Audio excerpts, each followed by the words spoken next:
EBS Podcast presents. Whoa, are we in an airport right now? I don't think so.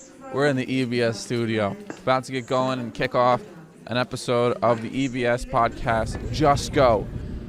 In Just Go, we're going to be talking to EBS students who have done the Erasmus program, and let's talk about their trials and tribulations and what they went through and how it's made them a better person overall and what they got out of the experience.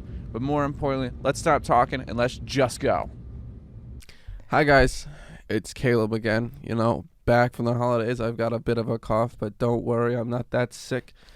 Just life and stress getting to me. But that's not a need to worry about. Why? Because in studio today we have Kerli from the Erasmus department in the administration, first floor, and then Arina, a returning guest to the show.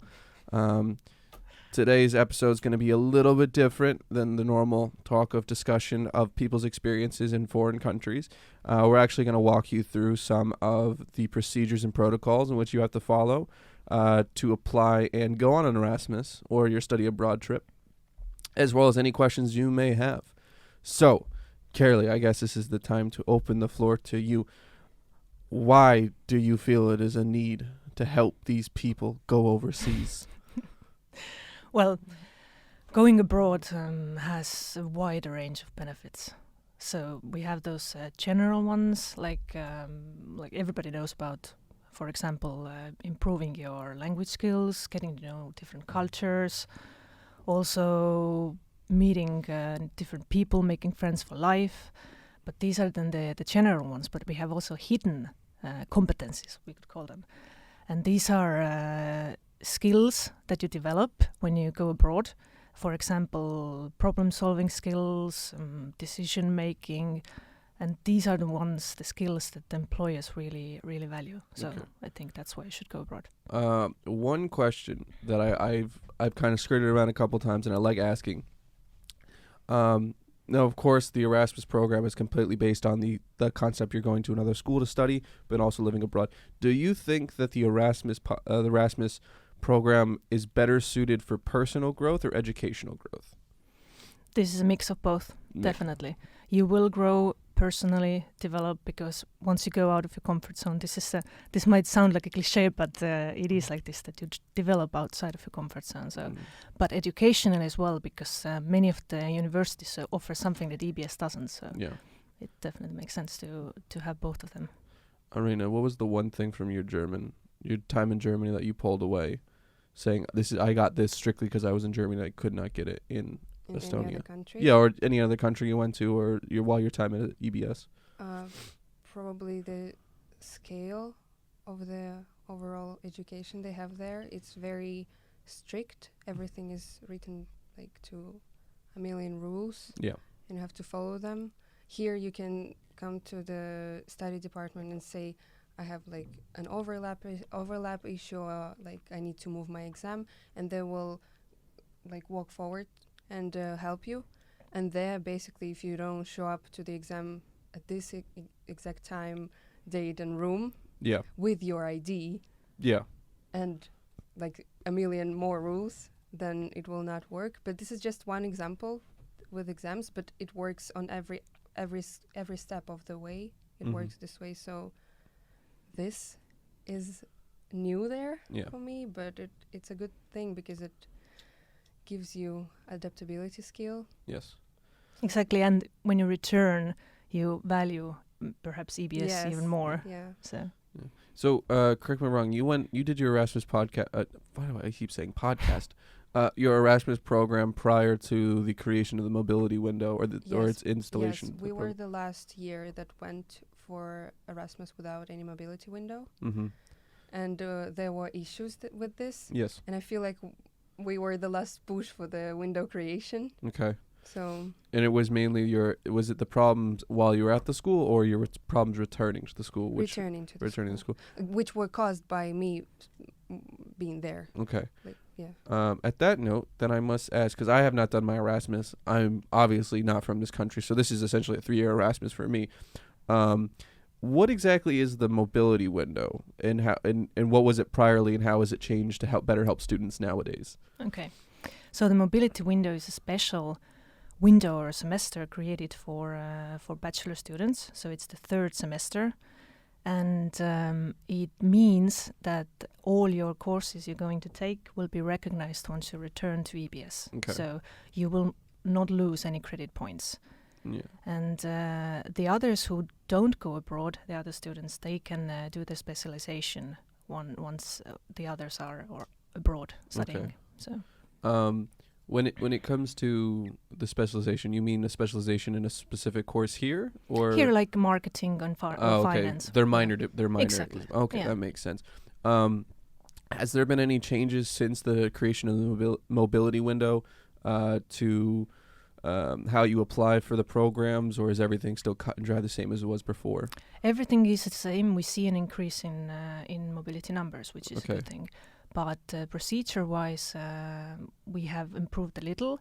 We have now an application form online, whereas previously it was all via emails. Okay. So.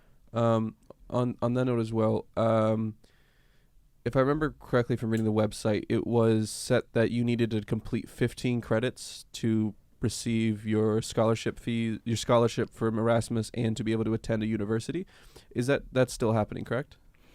EBS recommends 30 credits. 30 whole credits. To go, exactly. But if you do get 15, then that's the minimum. That's the minimum standard for that exactly. experience. Okay. All right. Perfect. That makes complete sense. And I am not an endorsement for the school. Kinda. They represent me. But please check me wrong. Do students also get a 20% discount on tuition for the semester if they choose to travel abroad? Yes, they do. This is a new thing from the 1st of January 2020. I think that is so interesting because essentially what you're doing is you're having the European Union who's paying for the scholarship, right? For the Erasmus program. They pay for the Erasmus one, and then you get a little money back. You might have enough to pay for next semester if you manage your budget. So essentially, if you're able to get in, you might get a whole free semester out of it, which is a really weird way to cheat the system, but a good way to cheat the system. When you're applying for an Erasmus, what exactly is the protocol to go through? Like, I briefly looked over it, and it was like one sheet that you filled out, attach your transcripts, and a motivational letter. That's all that it consists of, correct? Yes. Well, you need to have your 3 documents ready before you apply. First of all, you need to think of 3 universities you would like to go to. You would need to fill it out in the application in the order of your preference.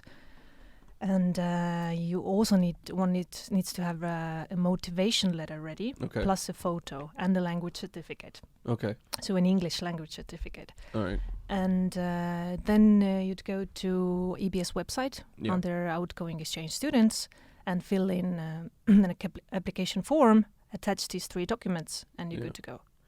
Arina, when you were applying, did you have any difficulties with that quote unquote? Or better question, because you come from you're natively Russian speaking, so you had to have your English certificate coming here, right? You mean because I'm from Russia? Yes. Yes, I had a certificate already because it's a requirement for getting to EBS. Mm-hmm. And it's IELTS, and IELTS is valid for 2 years. Okay. So mine was still valid, I think. Or it was maybe a month late. Yeah. I think it was still valid. Yeah.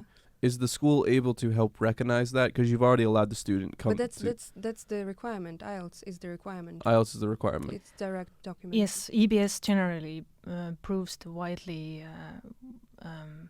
wide approved certificates like IELTS, TOEFL, or Cambridge. Mm-hmm. But we have changed these rules now from the new academic year. We do accept also the certificates which are issued by EBS Language Center with the minimum level of B2, but you still would need to. It might be that the university you're applying to still requires a IELTS or TOEFL certificate. Okay. So, but to accept an application, this is enough, the EBS language certificate. And the motivation letter that they're sending out, is it the EBS is reviewing the motivation letter, or are the schools reviewing them? This would be EBS. The EBS reviews it. So how much of the actual application process is determined by the school you're wishing to attend, and how much is determined by EBS itself, if that makes sense?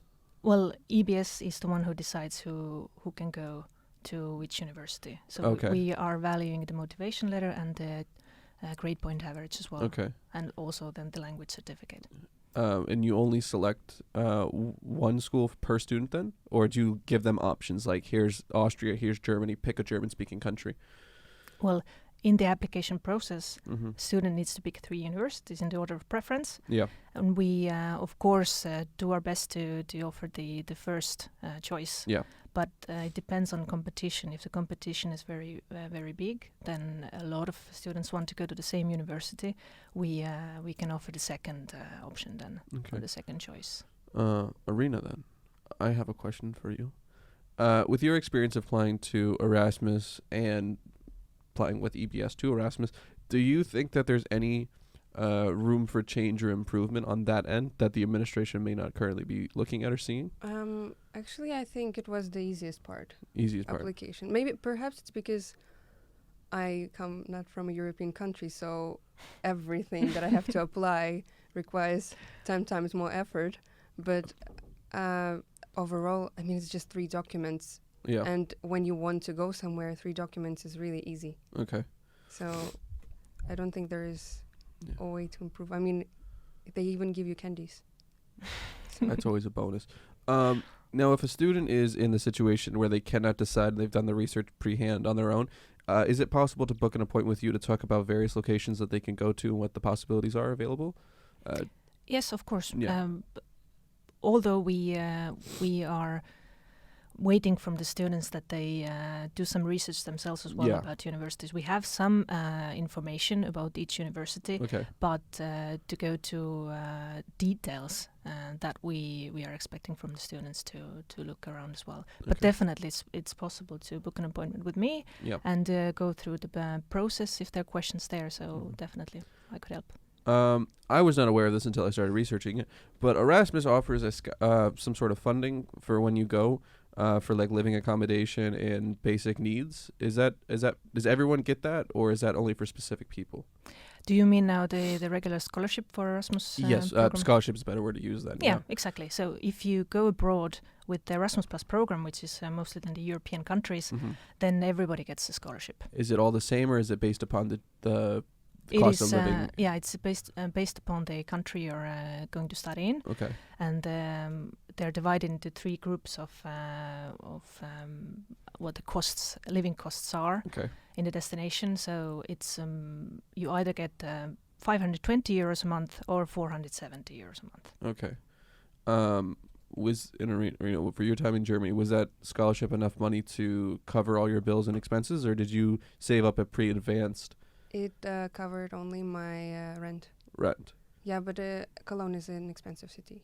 Okay. Especially when it comes to rent. Like Berlin is cheaper, for example. All right. But do you think that's an issue for Erasmus as a whole, the fact that they're looking at it by country base instead of not like regional areas? No, it's not. Because you know where you're going. Yeah. And, I mean, they don't send 12-year-olds there. No, I know. So we're supposed to know by then where we're going and how much they're going to spend. We got to do our research. It can get tough, but it can get tough because of poor planning. Yeah. So, no. So it really depends. If you go to Norway with 520 euros a month or to Greece, there's a difference. Yeah, those two are going to be vastly different. One, you're going to lose money. The other one, you're just going to lose money. But yeah, it depends on your lifestyle as well. Okay. So. And also on that note, we talked earlier outside the studio about special needs accommodation. And could you just go further depth into what that was? Mm-hmm. It's a special needs support that the Erasmus Plus program can offer. It's meant for those students who either have a mental or a physical condition which does not allow them to go and study abroad without an additional support or grant. So it doesn't mean that it needs to be a disability what you can really see, like, or it can also be a diabetes, for example. So, or if you have chronic back pain and you need to go to physiotherapist in the foreign country, then you can apply for that support as well. Okay, but like my ADHD is not going to get me any extra cash, is what I'm asking for. As it is a mental disorder, you can by the definitely NDFI. apply. You can note it in the application form or contact me directly. Okay. running out of notes essentially. So we've done the special needs accommodation. And there is also this needs-based allowance Yeah. that we should talk about as well. It's this is meant for the students who come from a financially disadvantaged background. Okay. And if they receive already a needs-based allowance from the Estonian government, they can apply for additional top-up for Erasmus program as well. Does that only apply though to Estonians though? Yes, in that sense. Okay. So us immigrants are SOL for the Well, time. as they get this support from the Estonian government, and this is an approval document that the student is from a financially disadvantaged background, and this is a document that we can accept in order to offer a top-up from Erasmus program as well. Okay. But in the situation that someone is an immigrant and is just getting by, and they choose to do the Erasmus because they want to pursue the same sort of get the same experiences. They're already here. They want to do everything else everyone else is doing. They want to do the Erasmus, but it's even though they're getting the scholarship grant, it is still financially taxing on them. Is it possible to get other streams of funding from Erasmus or the Estonian government to help back them? From Erasmus, not, but I cannot give you an answer about the Estonian government yet, so Okay. I would need to look up that. Oh, that's fine. Did you go to Erasmus? Yes, I did. Where did you go? I went to the south of Germany, to Constance. Oh, okay. And how did you find your experience there? I loved it. So I have one of some of the greatest memories from that time. So, and I met a lot of good people who I communicate Still until today. Exactly. That's good to hear. Would you recommend your school to go back to that one, or would you recommend somewhere else? Well, of course I would recommend it, but this school is not an EBS partner, so Oh, shoot. I went with another university. Oh, speaking of other universities, I know that EBS works with Monash as the Australian school. Monash. Monash, yes. Mhm. Is that a similar process to going from Erasmus to doing Monash? It's the same application. you Same need to application fill in. form. Exactly. Okay. Yeah. But the scholarship grant does not come from Erasmus itself. Does it come from another organization, or is there no scholarship available for them? There is currently no scholarship available for the countries who do not belong to the Erasmus Plus program. So, but Darn a it. good thing is that an EBS student does not need to pay their tuition fee. Okay. So, Oh, that's good to go. I got the signal from.